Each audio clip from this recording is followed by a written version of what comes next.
Yeah, there it is. There's Tim. Oh, that's a great expression of what's going on with this episode. Yes.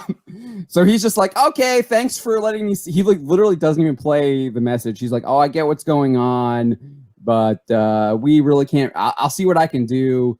And then the Imperial sympathizer, who's clearly still like a double agent, working for the Empire, working for Moff Gideon, comes in, interrupts the meeting, basically tries to ensure that Navarro gets wasted, whether it's out of petty revenge or there is actually something happening and these pirates are being influenced by Gideon's forces or Imperial forces as well.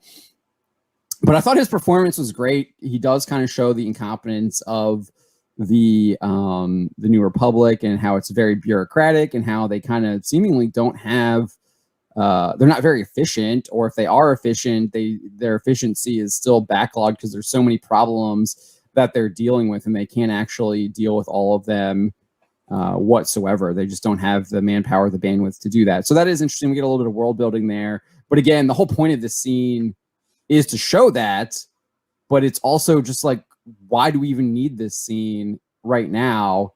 It doesn't make sense narratively. This guy's supposed to have some like urgency. I think it doesn't make sense because we've seen this guy kind of be like, he seems pretty independent in his missions. Like he should have been, it would have made more sense for him to just kind of rounding up people. You get a little bit of a Rogue One moment where she's just like, I'm going ahead. Y'all can follow me if you want. And then you get people following in. And I thought that would have been a better way to do that from what they had. He had a squad at his disposal. Yeah. And he could definitely have rallied them up saying like, this is our job. It doesn't matter that Navarro isn't a registered planet with the New Republic. They're being exploited and by these pirates that if they're going to attack Navarro, they're clearly also a threat to us. Yeah, they're going to attack one of our member planets as well. We might, now that we know where they are, we might as well get ahead of it and stop them, and also help out someone who, it doesn't matter if they want to be independent or not. We should at least try and build a positive relationship with them, unlike the Empire that would have just left them to be destroyed and taken over, like the Hutts did with the Outer Rim, some of the Outer Rim worlds. So, and yet none of them do that, and it doesn't play into the urgency at all. It's all like, nope, we've set up a problem that needs to be addressed now. Okay, let's just wait on it. And everybody's waiting on it. Even the characters that are supposed to be the heroes, and otherwise a situation where Star Wars was never about waiting. It was about, let's try and get this solved immediately now. Luke literally leaves Yoda to go and save his friends. Yeah, based on a Force vision that he can't even confirm it's actually happening or not, but he has to explore it because it's how much he cares for these people. Right. And Luke's also frustrated that he can't go and leave Tatooine. He wants to go in and explore the galaxy as well. He's trying to get off the planet until obviously he realizes his aunt and uncle have been brutally murdered, and then he kind of isn't really sure he wants to do that. Well, like the one thing that allowed him to leave was something that is tragic, which is the death of his aunt and uncle. And then that's where he's on this journey where he realizes that as much as he wanted to see the galaxy and experience adventure, it comes with a lot of loss and sacrifice. Yeah, I definitely agree with that. Obi-Wan definitely pushes him to. He's like, "You're coming with me. You don't really have anywhere to go now." But yeah, so I like seeing him. I saw Magitech is pointing out did they get that shirt from Target?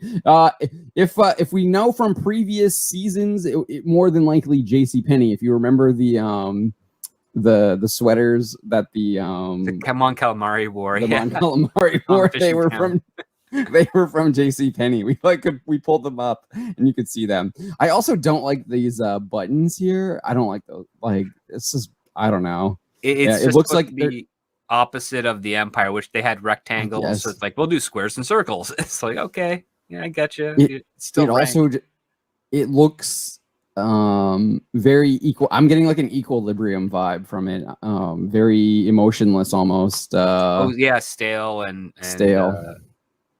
Yeah, which I think that's what they're going for, but it's ugly. Whereas like this guy like looks like a veteran too. So like compare and contrast him to this guy. He's got these like war patches on and stuff, but he's like reporting to a bureaucrat in like the military chain of command. So like, I don't even really understand what's happening. He's asking permission to do his job, which is the dumbest part of bureaucracy there is. I don't understand why he's reporting to a bureaucrat. He should be reporting it's basically saying like, yes, we've hired you, we've given this rank, but we don't want you to act independently, or we don't want you to be able to work on your own. We need oversight of every action that you take. In the event that something bad could happen, we can assess it before you make a decision. It's like, well, what's the point of even having them out on patrol, having them out on location? Just keep them close to home. And when you hear something, you do your, song and dance essentially to determine whether to go or not. And then you send them. Don't put them in a situation where they can hear stuff before you and then have to report back to you whether to make a decision. Because if you're putting them out in the midway to react to instances, the concept is, okay, we're putting you here so that you react, that you do something about it, and it doesn't have to come to us. We trust your judgment. And in this case, and we've literally seen him do this before. We've seen him do it before in previous episodes. He's literally trying to stop the Mando during a routine scouting mission, and he gets in a chase with him, and they land up on that ice planet with the spiders. Do you remember that? How about this? When Mandalorian drops that beacon to the New Republic after they did that raid on that prison ship, the New Republic didn't send anyone back to Coruscant to get permission to blow up the space station. They just went there and did it. They didn't even hail them or anything.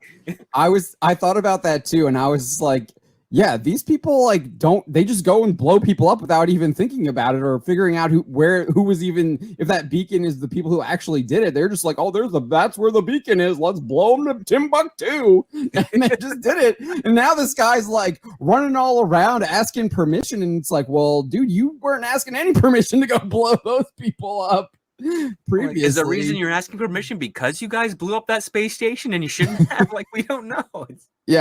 Well, but we'll find out later in this episode. He goes he's doing a scouting mission, and seems to be taking action on that. Yep. So, anyway, so after